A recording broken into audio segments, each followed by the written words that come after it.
وہ میرے انسٹاگرام کے اوپر جائیں جو میں نے ویڈیو لگائی ہوئی میرے انسٹاگرام پہ ساحل الدین کا, آپ کو وہ ویڈیو دیکھیں, ایگزیکٹ سیم کیس ہوا تھا, بلکہ اس کا 1% کیا تھا یہودیوں نے اس وقت مسلمان لڑکی کے ساتھ. ایک لڑکی بیٹھی ہوئی تھی اپنے سڑک کے اوپر, فٹ پاتھ کے اوپر, اس کا ابایا جو ہے نا وہ کپڑا جو ہے نا وہ نیچے سرک رہا تھا, تو پیچھے سے ایک یہودی اپنی دکان سے باہر آیا اور اس نے مذاق کرتے ہوئے اس لڑکی کے ابایا کو زمین پہ کیل سے ٹھوک دیا. جب وہ لڑکی کھڑی ہوئی تو اس کا ابایا اتر گیا اور انہوں نے وہاں پہ کہکے لگائے اور مذاق اڑایا.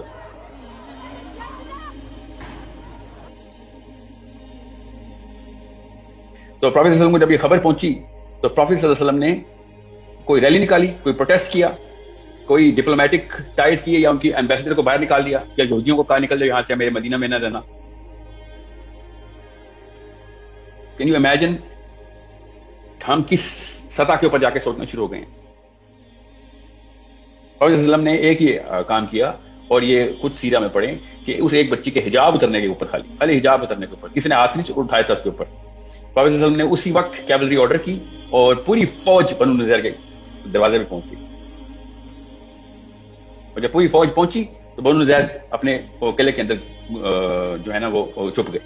پروفیٹ صلی اللہ علیہ وسلم نے پھر کیا کیا, پھر پروفیٹ صلی اللہ علیہ وسلم نے, یہ چونکہ چھپ گئے تھے, ان کا قلعہ castle was very big, Muslims کو ناٹ انٹر دا کیسل, تو یہ پھر پروفیٹ صلی اللہ علیہ وسلم اور صحابہ باہر انتظار کرتے رہے. اتنا انتظار کیا انہوں نے کہ یہ کبھی تو باہر آئیں گے نا, کبھی تو ان کا کھانا ختم ہوگا, but these Jews were not coming out. So the first time and the last time prophet صلی اللہ علیہ وسلم ڈیڈ, جو کہ مسلمانوں کو منع ہے نا کہ پودے اور درخت اور فصلیں نہیں جلانی, پروفیٹ صلی اللہ علیہ وسلم نے آرڈر دے دیا کہ ان کی فصلیں جلا دو باہر سے. وہ تو کیسل کے باہر تھی. جب پروفیٹ صلی اللہ علیہ وسلم نے فصلیں جلائیں تب یہودیوں کو لالے پڑ گئے کہ اب تو ہم بھوکے مر جائیں گے. That's when they came out. Prophet صلی اللہ علیہ وسلم نے کہا کہ اب you cannot enter this certain diameter. اور بنو نذیر پھر خیبر کی طرف ٹریول کر گیا. پروفیٹ صلی اللہ علیہ وسلم نے کہا کہ کوئی بھی بندہ یہاں پہ بچے گا نہیں. No man should be remaining in this land. What I'm trying to tell you is very simple.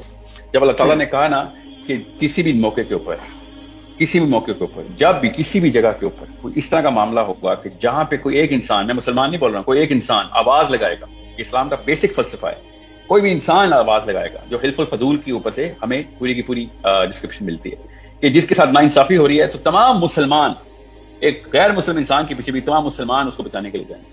میں آپ کو آسان کی مثال دیتا ہوں. میں نے ایک آرٹیکل لکھا ہوا ہے اس کے اوپر کہ فلسطین کا سولوشن روس کے پاس ہے. رشیا کے ساتھ یہی کیس ہو رہا تھا. Russia was being dominated by America because of whatever was going on inside, anarchy پھیلی ہوئی تھی. تو روس نے کیا کیا, روس نے کہا کہ ہم اس وقت جو کچھ ہو رہا ہے ہونے دیتے ہیں, ہم اگلے 15 سال کے اندر امریکہ کو فتح کر لیں. اور انہوں نے پراپر کیمپس بنائے روس میں. میں کوئی مسلمانوں کے ایکسٹریمزم کی بات نہیں کر رہا ہوں, کیونکہ میں نے اگر یہ صومالیہ کی مثال دے دی تو آپ نے سمجھے میں کچھ پتہ نہیں کون سا کوئی طالبان ٹائپ بندہ ہوں. یہ اسٹینڈرڈ پروسیجر ہے. اگر آپ نے بڑی گیم کھیلنی ہے تو روس نے کر کے دکھایا. انہوں نے 15 سال کے اندر اپنے بچے تیار کیے جن کو انہوں نے پراپر ٹریننگ دی کہ سوچتے کیسے ہیں, ریشنلائز کیسے کرتے ہیں چیزوں کو, اموشنل فلری نہیں کرنی بھائی, جذباتی نہیں ہونا, نظریاتی ہونا ہے. اور اپنے مدر رشیا کا کانسیپٹ انہوں نے انسٹل کروایا. اور اس کولڈ وار کو روس نے پھر اس لیول تک لے گیا کہ امریکہ کے اندر ہر تیسرے انسٹیٹیوشن کے اندر ایک رشین اسپائی بیٹھا ہوا ہے. اسٹریٹجی وہی ہے, ہمارا ٹیکنیک وہی ہونی چاہیے. ہمارا مقصد جو ہے نا وہ ایک یونٹی آف امہ ہونی ضروری ہے. یونٹی آف امہ کی یہ پیچھے ٹیکنیک یہی ہے کہ آپ اپنے بچوں کو تیار کریں کہ کسی جگہ پہ کوئی نقصان ہو رہا ہے نا تو ذمہ دار تو ہے.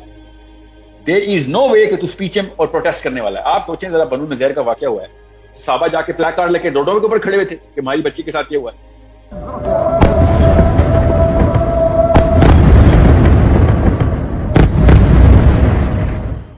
سوچیں یہ کون سی دنیا سے اٹھا کے لے کے آئے یہ پروٹیسٹ کرنا, اور یہ کیا ہے. ایٹ لیسٹ بائیک آؤٹ تو کر دو, ایٹ لیسٹ یہ فائنینشیل کٹ آف کر دیں گے ہم اس کو. نہیں, وہ نہیں کرنا. انہوں نے ریلیاں نکالیں گے بس, یا بائک پہ کھڑے ہوئے اسپیچ دے دیں گے, اور یو این میں چلے جائیں گے. تو کب سے بیچاری یو این پچھلے 1967 سے رو کے دہائیاں دے رہے ہیں 170 ملک یو این کے کہ اس کے اوپر بین لگاؤ اسرائیل کے اوپر. نہیں لگتا کیونکہ امریکہ ویٹو کر دیتا ہے. یہ کیا ڈرامہ ہمارے سامنے کر رہے ہیں کہ یو این میں جائیں گے. یو این میں عمران خان نے آواز اٹھائی ہے. Are you trying to make a fool out of us? You're disrespecting my intelligence by talking about this. We know کہ UN کے اندر سے حل نہیں ہے, because UN کے اندر 5 میں سے 1 ویٹو ہر دفعہ اسرائیل کو مل جاتا ہے. جتنی مرضی بڑی لڑائیاں کرتا ہو اوباما بینجامن نیتنیاہو کے ساتھ, پھر بھی ویٹو کر دیتا ہے. $300 ملین کے اپاچی بھیج دیتا ہے. سارے کے سارے باؤنڈ میڈ ان USA کے پڑے ہوئے اسرائیل. So there is a bigger game that we have to win. اور نبی اسلام بھی یہی کہتے رہے ہیں کہ بگر گیم کھیلنی ہے آپ نے. اور جو اگلی اڑان ملنی ہے, آپ سمجھیں صلاح الدین ایوبی, ماں کے پیٹ سے صلاح الدین ایوبی بن کے جرنیل پیدا ہوا تھا. یہ سرکمسٹینسز تھے, قوم کے اوپر ایک سرکمسٹینسز تھے جس کی آؤٹ پٹ تھا صلاح الدین ایوبی. ہمارے وہ سرکمسٹینسز ہم ریئلائز نہیں کر رہے ہیں because we are to stick in to. اگر میرا گھر پہ تو آگ نہیں لگی ہوئی, خیر اب تو میرے فلسطینی ہو یا پاکستانی ہو یا فرق پڑتا, میرے بھی بچے تو سیف ہے نا. یہ معاملات جو ہے نا اپنی ایک ریئیکشنری آؤٹ پٹ دیتے ہیں. اللہ تعالیٰ کا نظام ہے, جب انسان سیلفش ہوئے ایک سیلف لیسنس کی فریاد آ گئی اندر سے. نیچرل کیمسٹری آواز دیتی ہے کہ سیلف لیس لوگ کتنے ہیں, اتنی بڑی اندر کی جو فطرہ ہے نا ہماری چیختی ہے. تو جتنا بھی سیلفش ہو جائے گا مسلمان, ایک دم بام بن کے پھٹے گی یہ چیز, بیکاز ہر ایک کا نقصان کرنے والے اکٹھے ہو جائیں. ہر ایک کا نقصان کرتا ہے نا سیلفش, سوائے اپنے. تو جیسے ہی وہ بام پھٹے گا اس میں سے صلاح الدین ایوبی نکلتے ہیں. I'm just trying to tell you کہ وہ 500 سال بعد نکالنے کی بجائے ابھی نکالیں. وہ میری 500 سال عمر نہیں ہے, میں نے اس سے پہلے قبر میں فرائی ہو رہا ہوں کہ تو نے خود کیوں نہیں کچھ کیا تھا. آسان سی مثال دیتا ہوں آپ کو, تو یہ نہ سمجھے کہ ہم بھی تو لیکچر ہی دے رہے ہیں نا خالی. ڈاکٹر اسرار کی نا مجھے ایک بات کبھی بھی نہیں بولتی. My friend was telling me today, میں ان سے ابھی مشورہ لے رہا تھا کہ کس طریقے سے نا what can we do.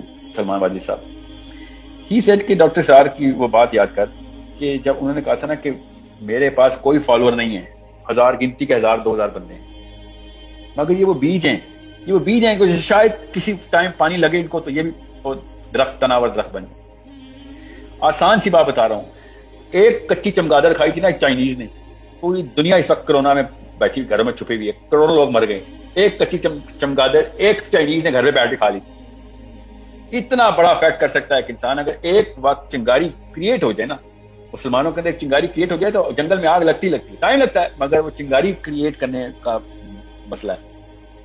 That is my son, اس کا نام شافعی محمد ہے, میرا بیٹا. اگر میں نے اس کو پریپیئر نہیں کرنا کہ بیٹا اگر تو اپنی سوچنے کے لیے دنیا میں آ رہا ہے تو میں دوزخ کے سب سے نچلے درجے میں فرائی ہو رہا ہوں اگر تو نے اپنا سوچا, کیونکہ تیرا سوال میرے سے ہونا ہے. So you need to be a selfless human being. دنیا میں کسی بھی جگہ کے اوپر کوئی مسئلہ ہو رہا ہے, you will be the first man there. First man there.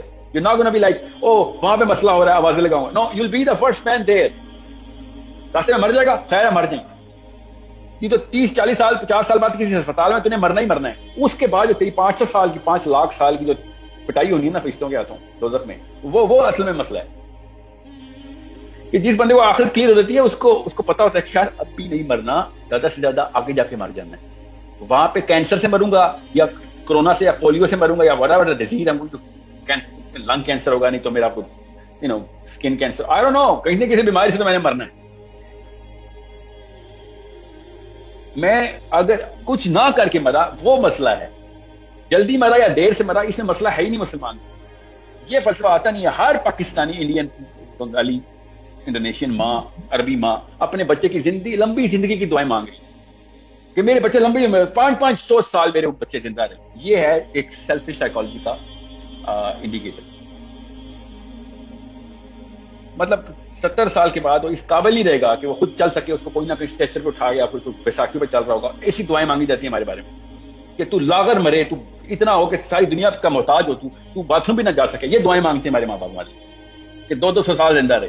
ان کو سائنس نہیں پتا کہ 80 سال کے بعد تو تم دنیا میں بوجھو, اپنے اوپر ہی بوجھو, مرنے کی دعائیں کیا کرو گے. مگر نہیں, ہم نے لمبی زندگی کی خواہشیں کی ہوئی ہیں. اس وجہ سے یہ دیکھیں سائیکالوجی کا انڈیکیٹر کتنا زبردست نظر آتا ہے کہ we are so greedy for this world. نبی علیہ السلام نے کہا نا وہن کی طرح تمہاری اندر وہن آئے تو تم بچ جاؤ گے. وہن آ گیا تو تمہارے کھانے کی طرح دسترخوان پہ پیش کی جاؤ گے. فلسطین کی بچی دیکھے چاہے دسترخوان پہ پیش ہو رہی. کیوں وہن آ گیا؟ وہن کیا ہے؟ دنیا سے محبت ہے ہمیں. نبی علیہ السلام نے کہا ان کو وہن آ جائے گا. صحابہ نے کہا یا رسول اللہ وہن کیا ہے؟ کہ نبی علیہ السلام نے کہا کہ آپ لوگ, میری امت ایسے پیش ہوگی جیسے دسترخوان پہ کھانا پیش ہوتا ہے. اور دسترخوان پہ کھانا کیا مطلب ہے؟ وہ کھانا واپس لائی نہیں کرتا, جب آپ کھا رہے ہوتے ہیں تو ریئیکشن نہیں دیتا, بس وہ پڑا ہوا ہے, آپ کھائیں اس کو, جو مرضی کریں اس کے ساتھ. نبی علیہ السلام کو صحابہ نے کہا یا رسول اللہ کیا اس وقت ہماری تعداد بہت کم ہوگی؟ نبی علیہ السلام نے کہا نہیں, اس سے بہت زیادہ جتنے تم ہو. تو پھر کیا ہوگا یا رسول اللہ, کیا وجہ ہوگی کہ لوگ ہم کھانے کی طرح کھا رہے ہوں گے؟ نبی علیہ السلام نے شاف میں بیکاز تمہارے اندر وہن آ جائے گا.